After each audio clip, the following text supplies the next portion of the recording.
ESAE et toi? Moi, je suis en administration des finances à ESAE. Moi, je suis en diplomatie et relations internationales à ESAE. Moi, je suis en journalisme à ESAE. Émission ici, c'est ESAE. Moi, je suis en communication marketing à ESAE. Moi, je suis en droit à ESAE. Moi, je suis en gestion des ressources humaines à ESAE. Moi, je suis en gestion des marchés publics à ESAE. Moi, je suis en administration du travail et de la sécurité sociale à ESAE. Moi, je suis en sciences économiques à ESAE. Moi, je suis en banque finance à ESAE. Moi, je suis en administration générale à ESAE. Moi, je suis en audit et contrôle de gestion à ESAE. Moi, je suis en sciences juridiques à ESAE. Moi, je suis en administration générale et territoriale à ESAE. Moi, je suis en transport logistique à ESAE. Moi, je suis en gestion des projets à ESAE. Rejoignez-moi, c'est la meilleure université. Nous sommes à ESAE. Rejoignez-nous. À ESAE, l'excellence a un nom.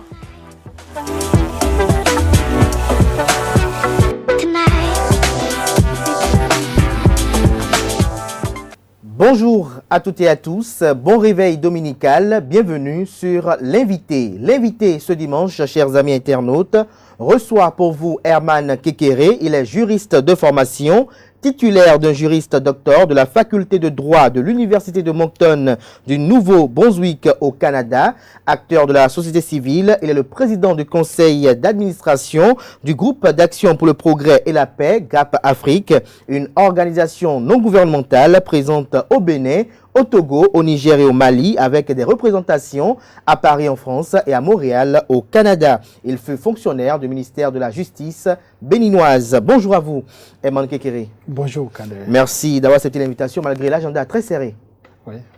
Vous êtes également un grand observateur de la vie politique béninoise. Avec vous, chers amis internautes, avec lui, pour le dire ainsi, nous allons notamment commenter les grands faits qui ont marqué la vie politique du pays ces derniers mois. Nous parlerons notamment de la rencontre qui a eu lieu entre le président Patrice Talon et le président du parti politique Les Démocrates. Nous parlerons du remaniement ministériel qui a été opéré par le président Patrice Talon. Nous parlerons de la révision constitutionnelle évoquée dans le discours d'investiture du président Louis Vlavonu lors de son discours d'investiture. Nous parlerons également de l'année électorale qui est en vue en 2026. Et si le temps nous le permet, nous parlerons de l'intérêt de la fête du travail qui est célébrée chaque 1er mai de chaque année. Bonjour à nouveau, chers invités. Bonjour, Kader. Alors pour vous, Patrice Talon qui a reçu au Palais de la Marina Éric Ngoundété, président du Parti politique Les Démocrates, quelles ont été les émotions qui vous ont traversé ce lundi dernier notamment? Non, pas d'émotion, mais c'est le constat de la vitalité de la démocratie béninoise. Dans toutes les grandes démocraties, le chef de l'État, à des moments donnés de la vie de la nation, rencontre le chef de l'opposition pour discuter des enjeux, des défis du pays. Donc c'est toujours bien vu, c'est toujours bien que le chef de l'État, dans un État comme le nôtre, rencontre le parti de l'opposition ayant des députés à l'Assemblée. C'est vrai que les années antérieures... Ça dit parce que Onkwe n'avait pas de députés à l'Assemblée nationale, c'est pour ça que toutes ces requêtes, cette demande d'audience n'ont pas été acceptées. Bon, je pense que le cas de Onkwe est un peu particulier parce que... Il a été c'est un handicap. Non, c'est un handicap de l'histoire politique du Bénin parce que une opposition sans représentation à l'Assemblée, sans délégué, sans député à l'Assemblée, bon, point d'interrogation. Moi, c'est la première fois. Mais il y avait des élus au sein des conseils communaux.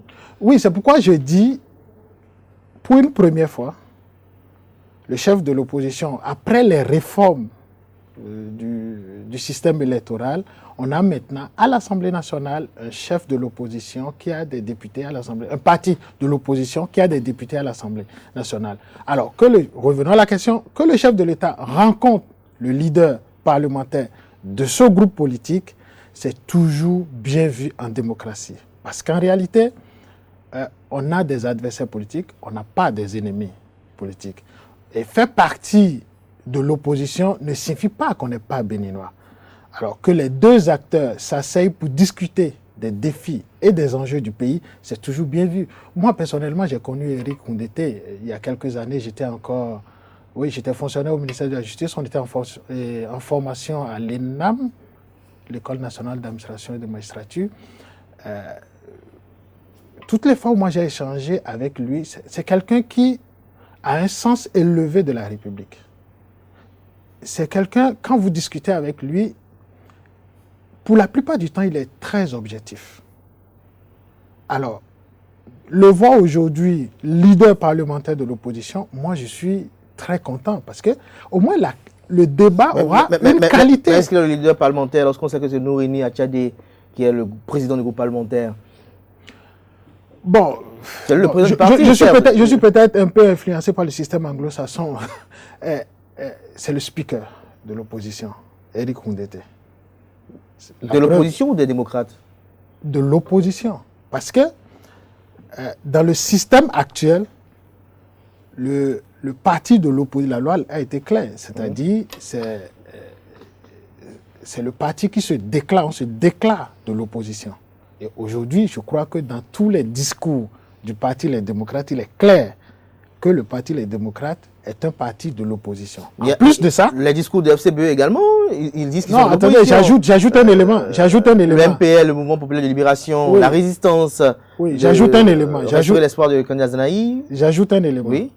En plus de le dire, c'est le seul parti de ce groupe d'opposition ayant des députés à l'Assemblée. Donc ça vient renforcer leur leadership politique sur la scène politique. Donc, moi je pense que, bon, on va pas polémiquer autour de la chose. Aujourd'hui, c'est le parti Les Démocrates. Bon. Tout à fait. Hier, l'opposition n'avait pas de représentation de députés à l'Assemblée. Mais il y avait un chef de file de l'opposition. Oui, qui a été désigné parce que, institutionnellement, le chef de l'État avait besoin de ça pour continuer à diriger le pays. C'est comme ça que moi je vois la chose. On ne l'a même pas reçu une seule fois. Peut-être que l'agenda du chef de l'État était trop chargé en cette période. Mais on a quand même l'impression qu'il est plus chargé ces temps-ci par les visites d'État de part et d'autre. Oui, je sais là où vous voulez m'amener. De part et d'autre. Je sais là où vous voulez m'amener, mais ce que je constate, c'est que c'est bien, c'est vraiment très bien que les partis, les démocrates, que leurs leaders soient reçus par le président de la République pour discuter des sujets du pays. Alors, à l'issue de cette audience, le président Eric Koundété a exprimé ses impressions. Est-ce que les propos tenus, selon vous, sont augures de lendemain meilleur? Je ne peux pas le dire. C'est la première rencontre. Mais est-ce qu'à l'entendre, la rencontre a été fructueuse, selon vous? Ça dépend d'où on se place. Oui, moi je peux dire que ça a été fructueux. Le fait même de se rencontrer, c'est un résultat positif. C'est un début. Hier, on ne l'avait pas. Il y a 2 ans, il y a 3 ans, toutes les rencontres de ceux qui contestaient la gouvernance du président Talon, toutes les rencontres avec le président Talon, c'était toujours des rencontres tendues. Mais au moins, aujourd'hui, Eric Koundété rencontre le président Talon, à la sortie de cette rencontre, dit « Je ne suis pas d'accord avec le chef de l'État, nous avons discuté des sujets qui fâchent. » C'est déjà un début, un bon début. C'est déjà un bon début. C'est déjà un bon début. Alors, le plus important, c'est quoi? Qu'est-ce qu'on fait après?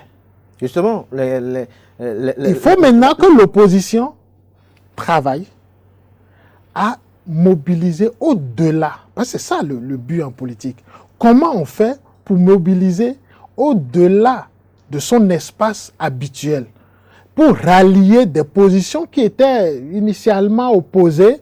Comment les rallier à sa cause? Donc vous demandez aux démocrates de rallier par exemple l'espoir à sa cause, non, ce n'est pas de changer de camp. Rallier FCBE à sa cause? Pourquoi pas? Ce n'est pas de changer de camp. Vous savez, il y a des sujets qui sont très importants pour l'opposition. Il y a ceux qui sont en prison, leurs leaders qui sont en prison, il y a les questions de développement, il y a les questions de liberté fondamentale, il y a plusieurs questions.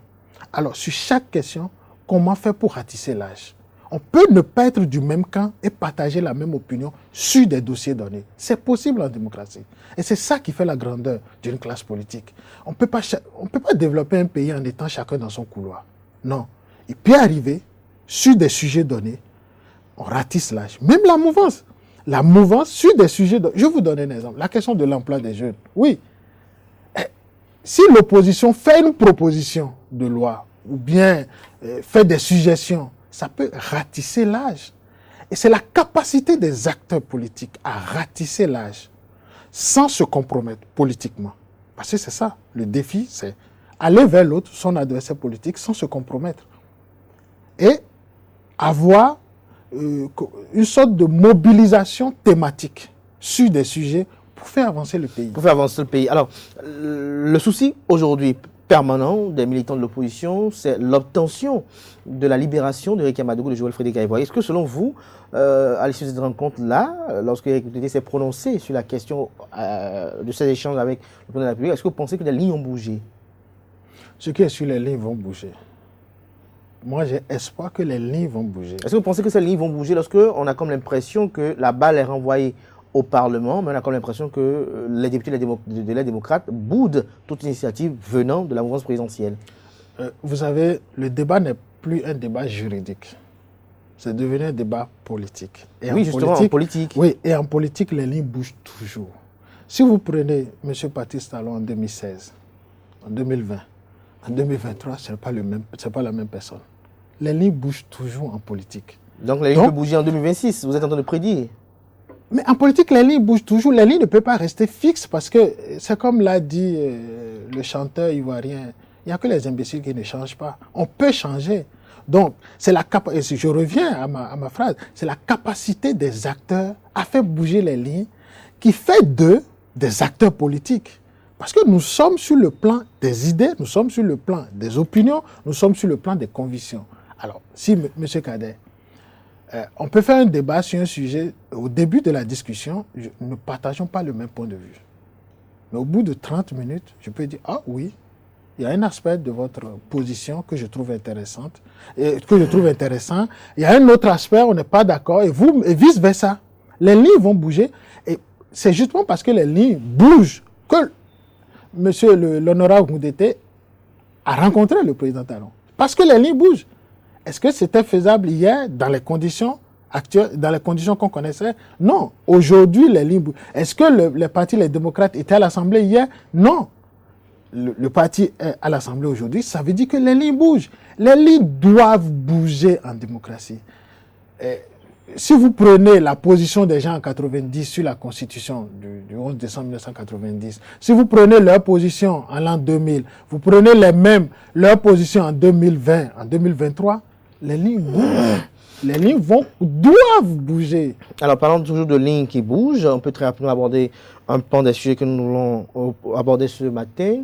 Le président Loïc Béou-Nouvla-Voulon, lors de son investiture, a évoqué un vœu, un désir d'une révision constitutionnelle, sans plus ou moins qu'on touche aux fondamentaux de cette constitution-là. Est-ce que vous partagez l'initiative? Le principe en droit, le principe de la révision de la Constitution, c'est un principe qui existe partout. Il n'existe aucun test qu'on ne peut modifier. Mais derrière toute révision constitutionnelle, il y a toujours un objectif politique à atteindre. Tout test de droit a un objectif politique, parce que la politique, c'est la gestion de la cité.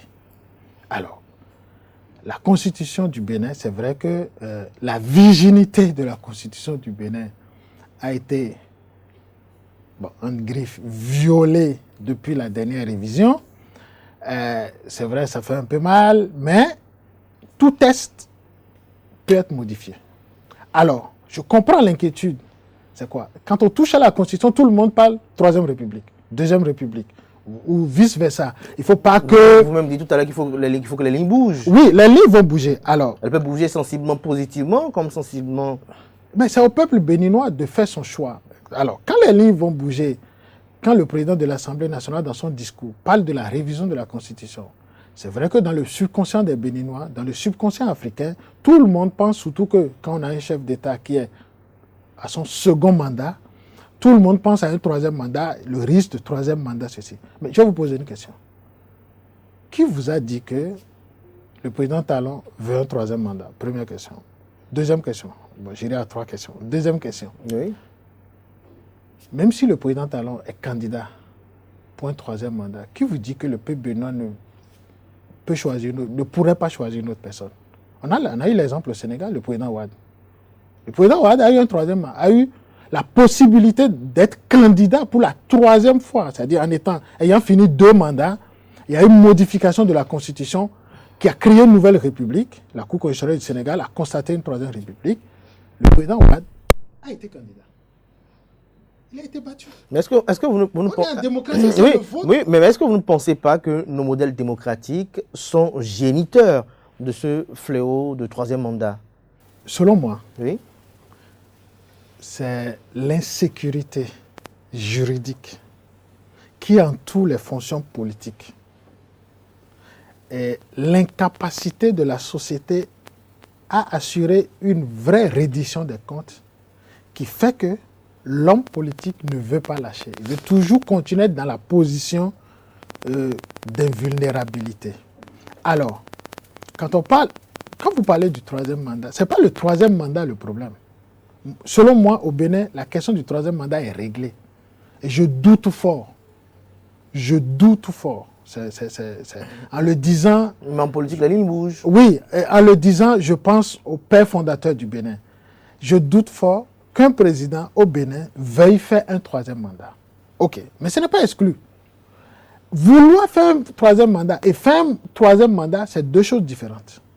En droit, c'est comme... je me rappelle d'une émission au Sénégal à laquelle j'ai participé, où un professeur d'université de droit, l'un des meilleurs, dit, écoutez, aucune constitution ne devrait interdire à quelqu'un d'être candidat. Ça devrait être un droit consacré. Maintenant, parce que être candidat ne fait pas de vous un élu. Vous pouvez être élu. Encore que, quand vous êtes élu, pour exercer le mandat, vous voyez, quand vous prenez les élections présidentielles, vous êtes candidat, donc vous devez remplir certaines conditions. Et on dit, oui, votre candidature est devenue officielle, parce que vous remplissez les conditions, la Cour constitutionnelle vérifie et donne la liste des candidats. Après, vous allez aux élections. Quand vous êtes élu, vous n'avez pas encore commencé votre mandat. Il faut que vous prêtez serment.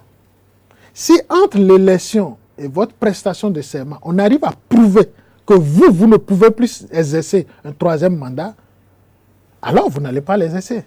Donc, le débat, selon moi, franchement, ne polluons pas les aménagements constitutionnels qu'on pourrait faire pour améliorer la vie politique du pays.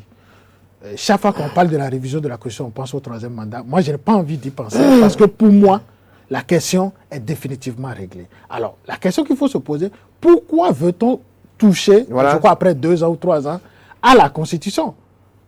C'est ça la question. Quels sont les sujets? Qu'est-ce qui bloque? C'est comme quelqu'un qui me disait, on avait besoin de réviser la Constitution pour développer le Bénin. Je dis non. Il y a des pays qui ont 3 siècles de leur Constitution, à 3 siècles ou 2 siècles ou 1 siècle, et ils sont des pays très développés. Donc, c'est au président de l'Assemblée nationale de nous dire, est-ce qu'on peut régler les questions pour lesquelles on veut toucher la Constitution sans toucher la Constitution? Alors, parce que c'est cette facilité qu'on a à toucher aux fondamentaux du pays, point oui, point non, franchement.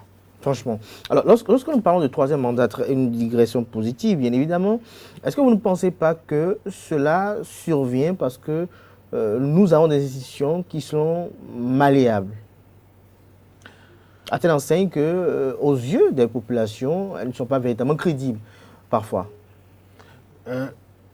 Ce n'est pas les institutions qui ne sont pas crédibles. Quand vous prenez une loi qui crée aux yeux des populations. Non, attendez, quand vous prenez une loi... On estime, mais je ne vous coupe pas, les populations généralement estiment que le président de la République a toujours la Cour constitutionnelle, les institutions de la République à sa cause. Et donc, elles estiment parfois même qu'il se pourrait que ceux qui soient là soient des godilles. Donc, pour elles, ceux-là ne peuvent pas aller contre la volonté d'un président de la République. Ok, je vais peut-être vous surprendre en disant que c'est le peuple béninois qui a choisi... Là, je parle en général. Oui, c'est le peuple béninois qui a choisi un système présidentiel fort. Oui, depuis 1990. Il faut qu'on le dise. C'est-à-dire, au Bénin, nous, Béninois, nous avons tendance à oublier qu'à des moments donnés de notre histoire, nous avons fait des choix. Si aujourd'hui, ces choix-là nous posent problème, on s'assoit et on fait de nouveaux choix. Mais on ne va pas toujours accuser les autres des choix que nous avons faits. Alors, en 1990, nous avons choisi, le peuple souverain du Bénin a choisi un régime présidentiel fort. C'est-à-dire, le président de la République désigne des représentants dans toutes les institutions qui sont censées être des institutions d'équilibre du pouvoir, de contre-pouvoir. Bon, j'aime pas trop le mot contre-pouvoir, mais d'équilibre du pouvoir. Parce que le pouvoir doit arrêter le pouvoir. Alors, est-ce que c'est la faute au président de la République? Non. C'est le peuple béninois qui a choisi ça. Si aujourd'hui ça pose problème, c'est comme en France, le 49-3. Au moment où les députés français, le constituant français choisissait le 49-3, le constituant français n'avait jamais imaginé qu'en 2023, un président allait venir passer en force une loi qui touche la vie des 2/3 de la population et l'avenir de l'ensemble de la population active française. Alors, mais si ça pose problème, asseyons-nous. Par exemple, on veut réviser la Constitution. Pourquoi ne pas s'asseoir et dire, mais pourquoi le chef de l'État doit désigner des représentants à la Cour constitutionnelle? Pourquoi? À la Cour suprême? Pourquoi? Quelle est la formule qu'on peut trouver? C'est des discussions qu'il faut avoir. Mais ceux qui ont pensé qu'il doit en envoyer également avaient des raisons bien fondées et soutenues. Oui, mais l'histoire évolue. La situation du Bénin en 1990 n'est pas la même en 2023. Et la maturité du peuple béninois en 1990 n'est pas la même en 2023. Le contexte politique n'est pas le même. Les événements politiques qui se sont déroulés de 90 à aujourd'hui ne sont pas les mêmes. Donc, si on veut faire évoluer les choses, c'est sereinement, discuter sereinement de la révision de la Constitution sans avoir cette hantise de troisième mandat. Parce que cette hantise, ça pollue le débat. Alors qu'il y a des choses qu'on peut mettre dans cette nouvelle Constitution. Il y a des avancées il y a des choses qu'on peut encore améliorer. Lesquelles, par exemple? Au pied levé comme ça, moi je dirais que, par exemple, le travail des enfants n'est pas suffisamment protégé dans la Constitution. Les violences faites aux femmes ne sont pas suffisamment protégées dans la Constitution. C'est vrai, il y a beaucoup d'efforts qui sont faits. L'emploi des jeunes, oui. On peut mettre en place un certain nombre de mécanismes constitutionnels obligeant, quel que soit le régime, à adopter des politiques publiques qui favorisent sérieusement l'emploi des jeunes. Encore qu'aujourd'hui, il faut le reconnaître, beaucoup de choses... il y a beaucoup d'efforts dans ce domaine-là, mais qui sont peut-être très peu connus. Donc, en termes de révision de la Constitution, comment, par exemple, dans la Constitution, on protège suffisamment l'armée pour qu'elle soit suffisamment républicaine? Elle l'est. Mais comment on fait pour renforcer l'institution?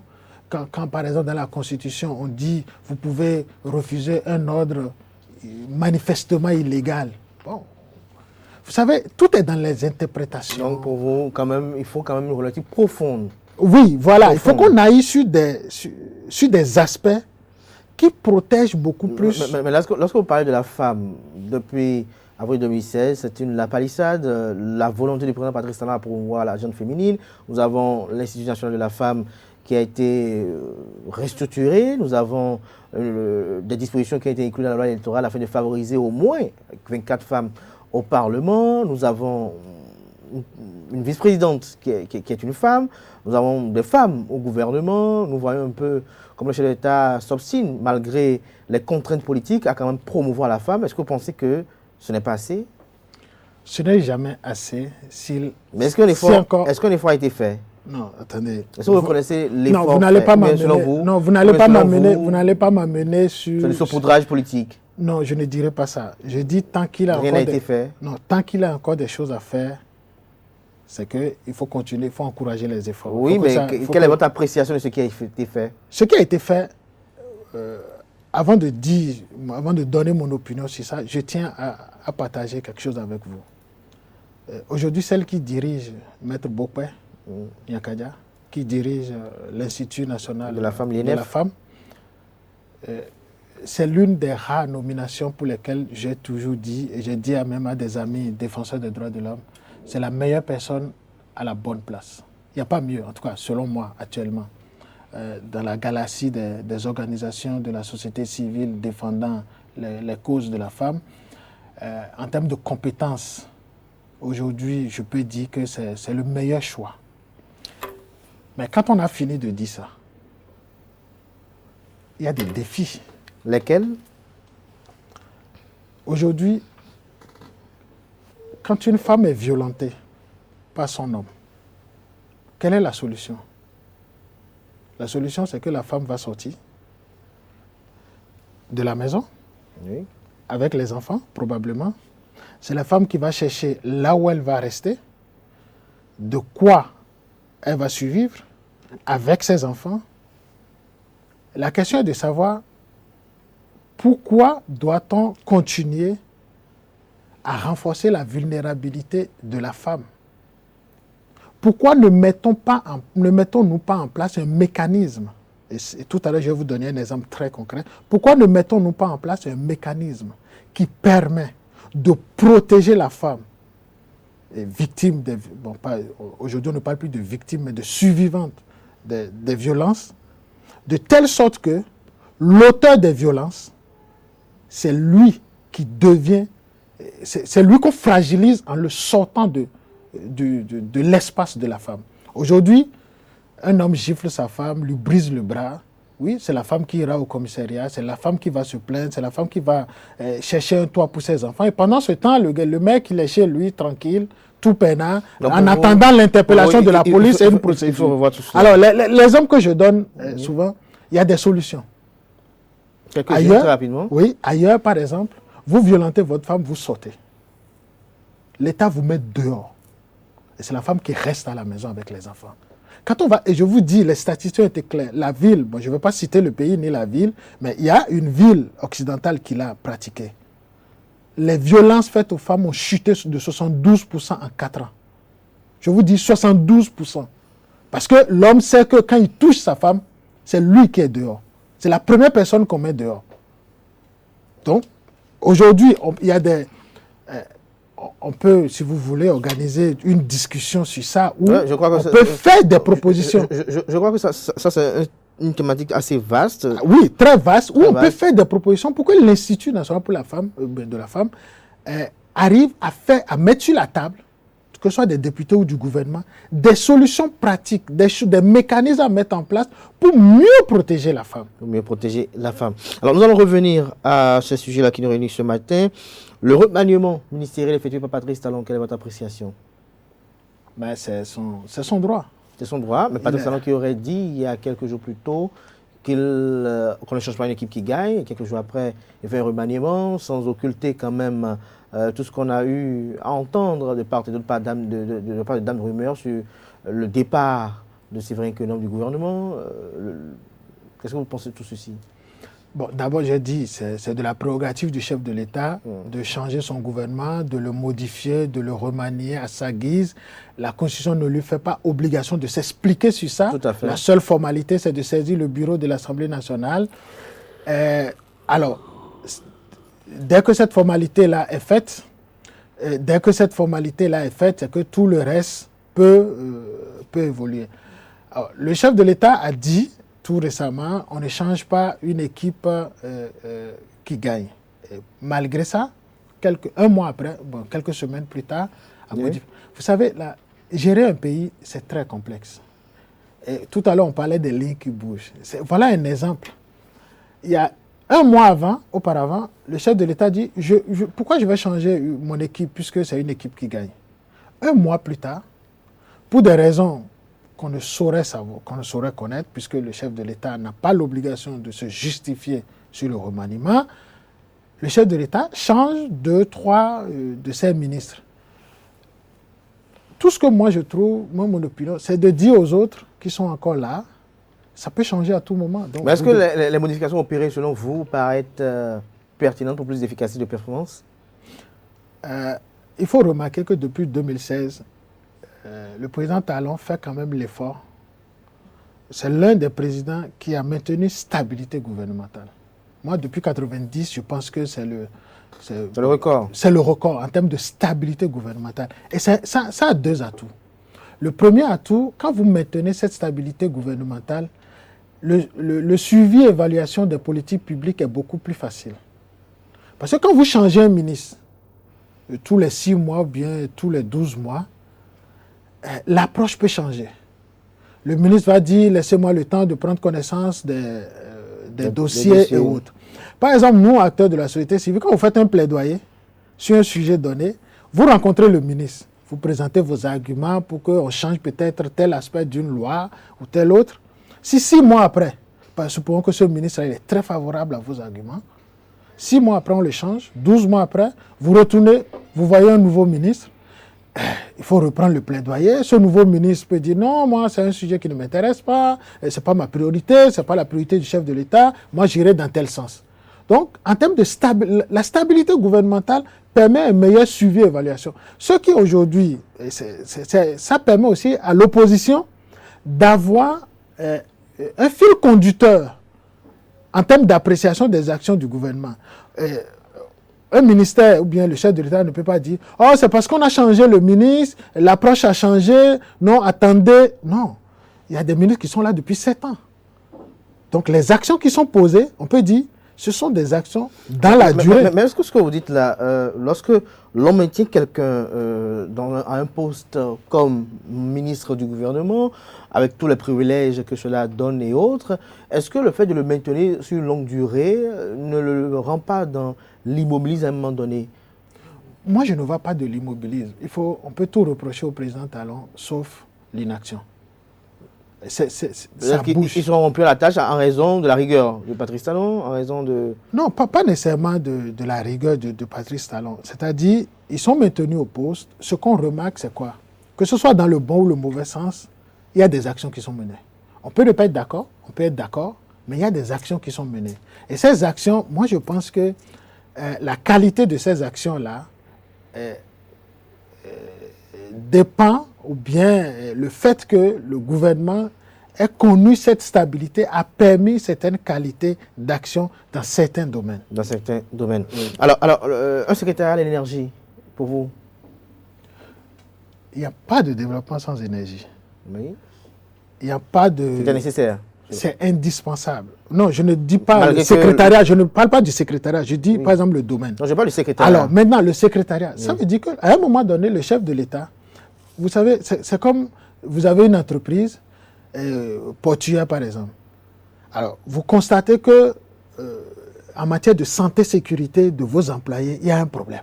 Ou bien vous avez une entreprise de BTP. Oui. Vous pouvez recruter un conseiller spécial pour vous occuper des questions de santé et sécurité. Alors que habituellement, c'est les ressources humaines qui s'occupent des questions de santé et sécurité. Ils ont déjà peut-être 1500 employés à gérer, ils ont des carrières des gens à gérer. Maintenant, vous prenez cet aspect-là, qui à un moment donné devient une problématique, vous confiez ça à quelqu'un de spécifique, et celui-là, pour avoir des résultats. Maintenant, la nomination en elle-même n'est pas un résultat. Attendons. Voilà. Alors, un ministre conseiller à l'investissement, opportun? Oui. Indispensable? Oui. Bon, je ne sais pas si c'est indispensable, je ne sais pas si c'est important, mais c'est très intéressant, la question que vous posez sur... l'exemple que je vais faire une comparaison. Vous savez, les organisations internationales non gouvernementales, surtout occidentales, dans lesquelles moi j'ai travaillé, ils ont une approche. Vous savez, nous mobilisons sur le plan international, comme des États, des financements. Il y a l'USAID, il y a l'Union européenne, il y a la francophonie, il y a des organisations internationales, il y a le système des Nations Unies qui mettent en place des financements. Il faut aller capter ces financements. Alors, si vous êtes une organisation, moi par exemple, j'ai travaillé pour une organisation canadienne qui n'avait pas du tout de l'expérience pour aller capter des financements américains, des États-Unis d'Amérique. Alors, moi, pour avoir travaillé plusieurs années sur des financements américains, ils m'ont recruté pour 12 mois pour que je les aide à mettre en place des projets, des programmes internationaux pour aller capter cette manne financière. C'est comme ça que je vois la nomination du conseiller à l'investissement. Sans doute, et ça on spécule, sans doute, le chef de l'État a senti qu'il y a peut-être un financement quelque part, qu'il veut aller capter. Et il décèle quelqu'un qui a les capacités d'aller lui chercher ce financement. Et parfois, c'est le relationnel. C'est comme si vous avez une entreprise au Bénin, vous voulez percer le marché du Nigeria, ou bien de Lagos au Nigeria. Vous irez chercher quelqu'un qui connaît le système financier nigérien, quelqu'un qui a travaillé au Nigeria, quelqu'un qui a déjà aidé. Et celui qui a été nommé, pour ce que je sais d'un reportage d'une chaîne sœur à vous, il avait déjà joué le même rôle auprès de Ford, et il a fait la même chose, je crois, au Rwanda. Je ne dis pas, je ne suis pas très sûr.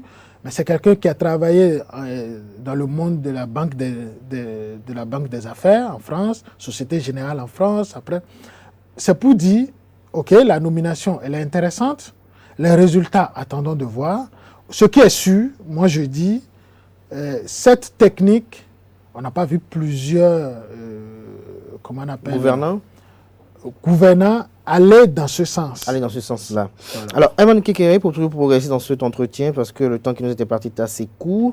Alors, nous parlerons également de l'année électorale. Mais tout à l'heure, je vous ai vu parler de votre organisation non gouvernementale indirectement en filigrane. Très rapidement, vous allez dire à nos amis internautes qui nous suivent, Gap Afrique, c'est quoi? En dehors du fait qu'on sait que vous êtes implanté un peu dans les pays de la sous-région, avec quelques représentations, oui, c'est quoi? Gap Afrique, c'est une organisation de la société civile qui a deux objectifs. Renforcement des capacités en matière de réforme législative sur les libertés fondamentales et renforcement des capacités pour l'autonomisation des femmes et des filles.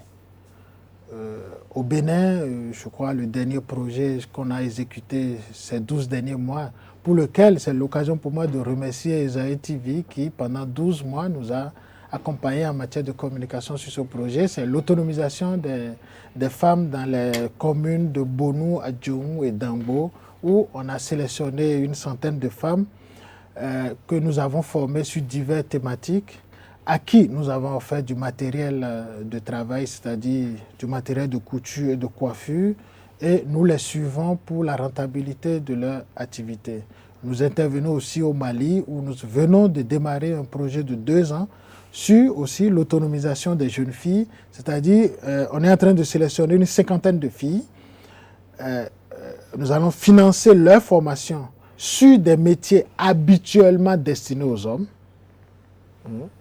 Nous allons financer leur formation destinée aux hommes. Ensuite, nous allons les soutenir financièrement pour qu'elles mettent en place leur propre entreprise ou bien qu'elles se mettent en coopérative pour évoluer dans ces secteurs, la mécanique, la menuiserie, la maçonnerie, ainsi de suite.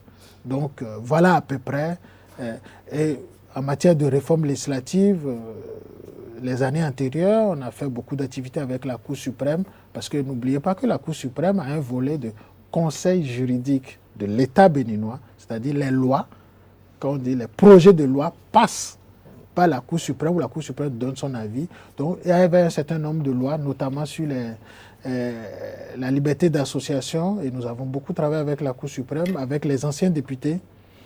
De quelle législature? 7e, 8e? Je crois que c'est 6e, 7e.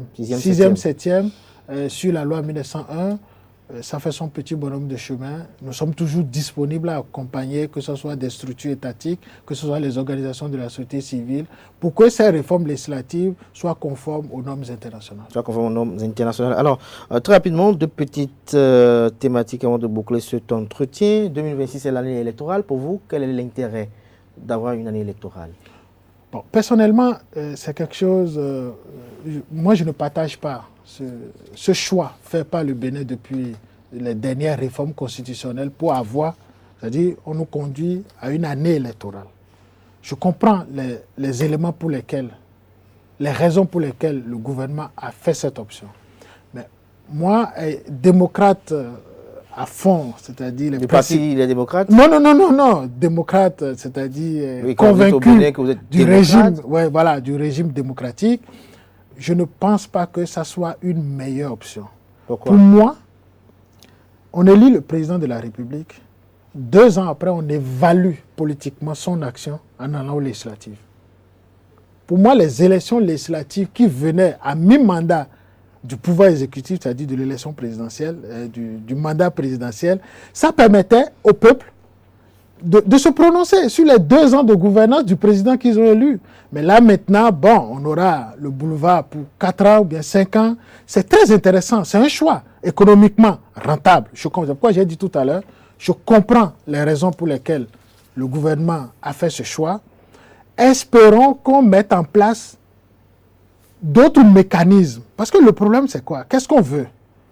Vous n'avez pas envie d'élire un chef de famille à qui vous allez donner un chèque à blanc. C'est ça le défi. Comment on fait pour que pendant les 5 ans du mandat présidentiel, la population puisse évaluer? Si on peut, moi je ne sais pas, on peut trouver d'autres élections, je ne sais pas. Trouvons la formule pour que pendant les 5 ans, on puisse dire au chef de l'État, on peut lever le carton orange à des moments donnés pour dire, oh, le chemin là, est-ce qu'on peut rectifier, est-ce qu'on peut améliorer, est-ce qu'on peut arranger, est-ce qu'on peut aller dans telle direction? Parce que quand vous êtes en haut, parfois, on peut perdre les pédales. C'est possible. Quand vous êtes chef, vous pouvez être déconnecté de certaines réalités. Et une élection vient vous dire, oh, est-ce que je suis sur le bon chemin? Ça vient vous réajuster. C'est toujours bien. Je ne dis pas que le choix qui est fait aujourd'hui, c'est la catastrophe, non. Je dis, ok, on a fait ce choix-là. Moi, personnellement, j'aurais souhaité qu'on trouve un autre mécanisme par lequel on peut évaluer l'action publique de ceux qui nous dirigent pendant les 5 ans. On me dira, les députés peuvent poser des questions, il y a le contrôle parlementaire. Oui, si vous m'aviez posé la question il y a 4 ans, je dirais que bon, on a un parlement où tout le monde soutient le chef de l'État, le contrôle, bon, ça n'a pas tout, ça posait problème. Aujourd'hui, on a les démocrates. C'est heureux qu'à l'Assemblée, on ait au moins d'autres voix pour nous dire, pour alerter. Ce n'est pas toujours pour dire que tout est mauvais, non, mais pour alerter, pour dire le choix que vous êtes en train de faire, on peut faire mieux, on peut aller dans tel sens, on peut améliorer tel aspect, mais toujours est-il que diriger, ce n'est pas facile. Il faut trouver le mécanisme par lequel, à des moments donnés, on peut dire au chef, oui, c'est un bon choix, mais on peut faire mieux. Mais on peut faire mieux. Demain, c'est le 1er mai, selon vous. Quelle est votre opinion de cette célébration, et notamment celle qui est effectuée généralement au Bénin? Celle qui est effectuée au Bénin, c'est la même pratique dans les pays de l'Afrique francophone. Moi, la question que je pose aux syndicalistes, est-ce que vraiment, par exemple, quand on prend le Bénin, le 1er mai, ça représente quoi? Qu'est-ce qui s'est passé un 1er mai concernant les travailleurs pour qu'on puisse fêter ça? C'est une fête française, le 1er mai. Et on a quitté l'autorité française depuis 1960. N'est-ce pas bien de célébrer les travailleurs? Moi, personnellement, je ne vois pas l'intérêt. Mais trouvons une autre date dans l'histoire syndicale du Bénin. Trouvons une autre date. Le 1er mai, c'est quoi? C'est une fête française. Bon, je ne suis pas contre la France, la question n'est pas là. Mais quand un pays veut commémorer une journée, il faut que cette journée-là rappelle quelque chose à ce pays. Est-ce qu'il y a eu un 1er mai où il y a eu une lutte syndicale, où les syndicats ont gagné quelque chose et qui nécessite que le 1er mai, on puisse fêter ça? Deuxième chose, avec le recul, je ne sais pas pourquoi ce jour-là est férié. Personnellement, je ne sais pas pourquoi. Ailleurs, la fête du travail, ce jour n'est pas férié. C'est un jour où vous allez au travail, il y a des actions qui sont menées. C'est un jour où vous avez peut-être une prime supplémentaire pour travailler plus. Trouvons une autre manière de fêter dans nos pays. Il y a trop de jours fériés. C'est trop, c'est énorme. Pour moi, c'est... Hier, sans doute qu'il y a 10 ans en arrière, je ne dirais pas la même chose. Mais trouvons d'autres formules pour fêter. Parce que quand le monde avance, hein, le monde n'est pas réduit. Je vous donne un exemple. Je devais faire un virement au Bénin. J'ai fait le virement, j'ai fait tous les calculs. J'étais sûr que l'argent serait à Cotonou à telle date. Ce jour-là, j'ai dit à celui qui devait aller chercher l'argent, bon, tu peux présenter le chèque, c'est clair, l'argent, depuis 2 jours, l'argent devrait être là. La veille, il y a une journée continue. Le jour, c'était férié. Le lendemain, c'était un week-end. Vous imaginez? Vous imaginez pour un investisseur? Vous imaginez pour l'économie? Moi, je ne sais pas pourquoi on a besoin de tout fermer un 1er mai. Oui, les syndicalistes, ouais, ils seront sans doute pas d'accord avec moi, mais la question doit se poser. On a 15 jours on a des fêtes de fin d'année, Noël, Pâques, lundi de Pentecôte, lundi d'Ascension, lundi d'Assomption, je ne sais plus quoi. On est devenu pratiquement un pays religieux. Après, il y a les fêtes civiles, 1er août, 1er mai, quoi encore, les fêtes des musulmans que je respecte beaucoup. On ne connaît souvent pas la date. Il y a trop de jours. Mais vous oubliez une fête quand même très emblématique, le 10 janvier. Oui, ok, oui. Par exemple, cette fête a tout son sens au Bénin. Voilà une fête qui a tout son sens. Oui, ce jour-là, on peut rester à la maison. Oui, je suis d'accord sur cette fête-là. Vous avez raison pour les libations? Oui, pour les libations, il faut qu'on aille dans les couvents, il faut que je retourne au village le 10 janvier prochain pour aller dire à mes ancêtres merci de continuer de me protéger. Et de veiller sur vous. Et de veiller sur moi. Très bel enthousiasme. Merci à vous, Herman Kekere. Vous allez regarder droit dans votre caméra et dire un mot à l'endroit de tous ces sympathisants qui ont bien voulu suivre cet entretien parce que sur la bande des films, ils ont vu, tiens, c'est Herman Kekere qui était de passage. Oui, d'abord je remercie Ezaïe TV qui est une chaîne de télé qui accompagne l'organisation Groupe d'Action pour le Progrès et la Paix dont je suis le président du conseil d'administration. Donc merci à Ezaïe TV, merci à toute l'équipe. Mon mot de fin, c'est ça, c'est de dire, c'est d'inviter la classe politique, les acteurs sociaux à ce que la question des violences faites aux femmes qu'on puisse s'asseoir et discuter de ça. Et que ça cesse d'être un débat de séminaire, d'atelier, de conférences, mais qu'on aille à des solutions qui protègent réellement nos sœurs, nos mères et nos femmes dans la société béninoise. Je vous remercie. Merci à vous, Herman Kekere. Chers amis internautes, on retiendra, pardon, autant pour moi, de cet entretien que l'invité interrogé sur la rencontre qui a eu lieu entre Patrice Talon et Éric Ngondete. Pour lui, c'est un constat de la vitalité de la démocratie béninoise. On a des adversaires politiques, mais pas des ennemis, a argumenté l'invité ce matin sur ce plateau. Pour lui, être opposant ne veut pas dire que l'on renonce à sa nationalité. Éric Ngondete a un sens élevé de la République. Il a eu à vanter quelques qualités du président du parti politique Les Démocrates, Éric Ngondete. Pour lui, le fait de se rencontrer est positif. En politique, la ligne bouge toujours, elle doit bouger en démocratie, a argué plusieurs fois sur ce plateau notre invité de ce dimanche. Tout texte de droit a un objectif politique. Vouloir faire un troisième mandat et faire un troisième mandat, ce sont deux choses différentes, a dit notre invité sur ce plateau. Il a argumenté cette assertion qu'il a lancée sur ce plateau au cours de cet entretien. Pour lui, le peuple béninois a choisi un système présidentiel fort qu'il déplore. Il a argumenté également dans le même sens. La question du troisième mandat est réglée au Bénin. S'est-il dit sur ce plateau? Pour lui, la question est réglée, donc il ne devait plus avoir péril en la demeure. Le travail des enfants, les violences faites aux femmes, l'emploi des jeunes, pour lui, sont des sujets sur lesquels la Constitution doit être davantage relue pour plus d'encadrement sur ces sujets qui quand même font l'actualité un peu partout dans le monde. Parlant des performances, pour ne pas dire de la volonté du gouvernement à promouvoir la gente féminine, pour lui, parlant de l'INF notamment, la nomination de Maître Huguette Bokpe à la tête de l'Institut national de la femme, pour lui, est la meilleure personne à la bonne place. Il a argumenté dans ce sens, il a justifié son opinion. Pour lui, Patrice Talon a le record de la stabilité gouvernementale. Il a eu à opiner au cours de cet entretien sur le réaménagement de l'équipe gouvernementale qui a été effectué par le président Patrice Talon. Il nous a parlé de son organisation non gouvernementale GAP Afrique, notamment leur domaine d'intervention, les exploits qui ont été effectués au Bénin, un peu dans la sous-région. Il a également lancé quelques perspectives d'avenir. Pour lui, les élections générales, il comprend l'intérêt, la volonté de l'exécutif, mais il n'est pas d'accord avec la formule. Il a argumenté dans ce sens. Pour lui, il souhaite un mécanisme qui permettrait d'évaluer à mi-mandat l'action gouvernementale, notamment à travers les élections législatives. Pour lui, c'est une bonne méthode. Il a eu à donner son opinion sur la célébration de la fête du 1er mai, qui est la fête de travail. Pour lui, il faudrait trouver une autre date dans l'histoire du pays. Ailleurs, le jour n'est pas férié, se désole-t-il. Il se questionne de pourquoi le 1er mai est férié au Bénin, car pour lui, il y a trop de jours fériés. Il faut que l'on trouve d'autres formules. J'espère que j'ai été assez plus ou moins récapitulatif des propos. Oui. Merci à vous, Herman Kekere. Je rappelle que vous êtes juriste de formation, titulaire d'un juriste docteur de la faculté de droit de l'Université de Moncton du Nouveau-Brunswick au Canada. Vous êtes acteur de la société civile, président du conseil d'administration du groupe d'action pour le progrès et la paix, GAP Afrique, une organisation non gouvernementale présente au Bénin, au Togo, au Niger, au Mali, avec des représentations à Paris en France et à Montréal au Canada.